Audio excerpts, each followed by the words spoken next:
Hey, welcome back to another episode of Historic Headstones of Norfolk. We are at the unknown and known Afro-Union Civil War Soldiers Memorial here in southern Chesapeake off of 1001 Bell Mills Road, which is used to be a really famous African-American community down here.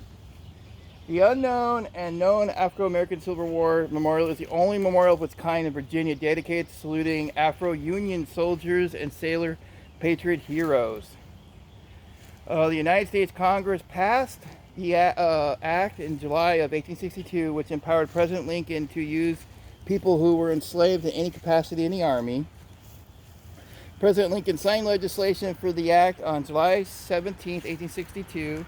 On September 27, 1862, the 1st Regiment to become a United States Colored Troops Regiment was officially brought into the Union Army. May 1863, Lincoln established the Bureau of Colored Troops. And by the Civil War's end in 1865, the 175th U.S. Colored Troops Regiments made up 1/10 of the manpower of the Union Army.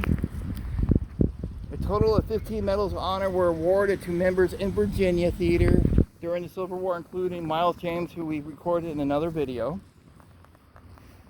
Alright, so this is the Sergeant March Corprew Cemetery as well that we're walking through right now.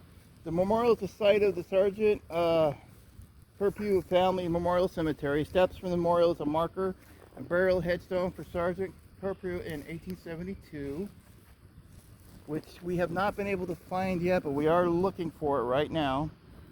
He was enlisted in the Army as a member of the Company L, 2nd United States Colored Troops Cavalry Regiment. He bravely fought in numerous battles after the war.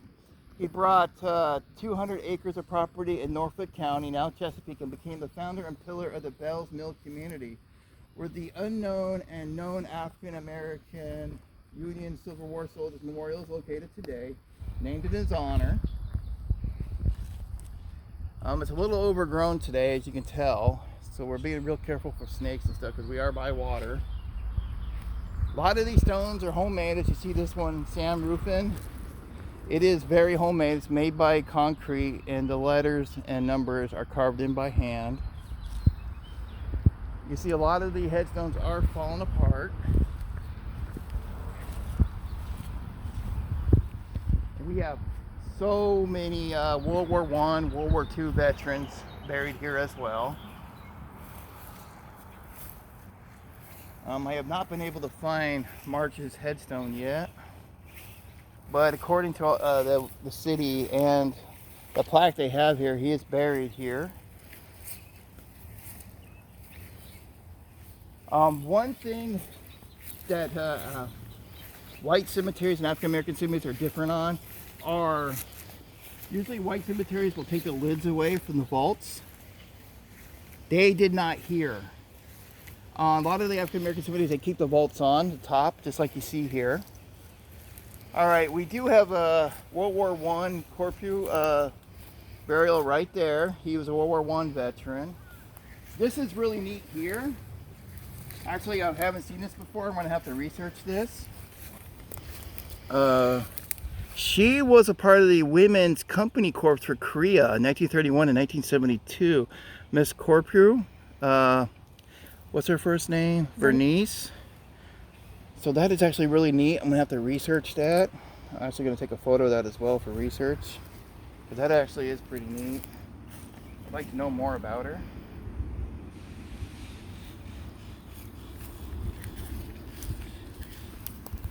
So this actually usually is a very maintained cemetery, but with the virus and stuff, people are not coming out. But this is actually a really nice cemetery.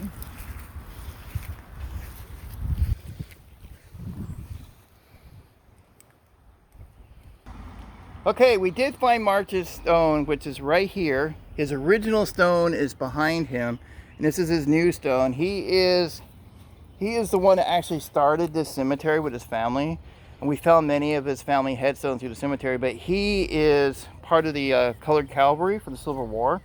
He was a slave. He was born into slavery and then joined the Union, and he was a free man and came back and started the Bell Mills neighborhood that we're standing in right now. I would look it up. It was a very historic neighborhood here in Hampton Roads.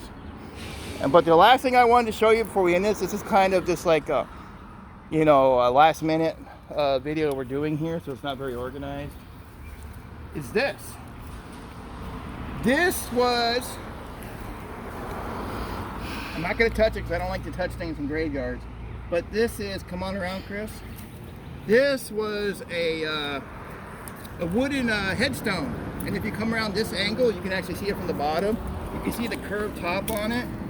So someone couldn't afford a real headstone, so they had to make one out of wood, and that's what's left of it right there. You can see where the bottom was in the ground, the curved top, and I'm sure it had writing carved into it at one time, but that's all that's left of that headstone.